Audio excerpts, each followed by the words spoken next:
این گونه فکرها، یعنی فکرهای غلط در بین مردم ما هم زیاد است که نسبت اسلام گمانی بد دارند، نسبت مسلمان ها گمانی بد دارند، یا دین مقدس اسلام را پیشی راه ترقیات فکر میکنند. و حضرت سعدی میگن که گر نبیند بروز شب پر چشم، چشمه آفتاب را چی گناه. اگر کورشپرک در روز نبیند عیب آفتاب چیست؟ میگن بعضی انسان ها مثل کورشپرک دین مقدس اسلام و بزرگی های او را نمیبینند، دین اسلام را یک دین پسمانده فکر میکنند.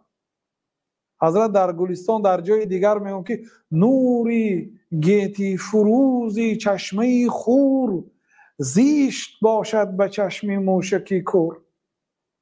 نوری تمام دنیا را روشن کننده خور، یعنی صیغه یعنی کلمه خورشید نصفش ذکر کردن، خور به معنای خورشید.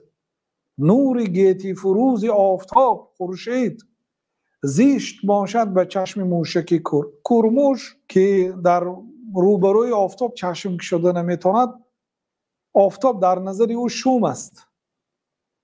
یعنی در بعضی کورموش مانندهای ما دین مقدس اسلام در نظرشان شوم هست، دین اسلام را سبب تمام بدبختی ها میدانند، حالا که دین مقدس اسلام دین رشد است، دینی ترقیات است، دینی پیشروی هست، دینی که ترغیب به علم دین و دنیا میکند.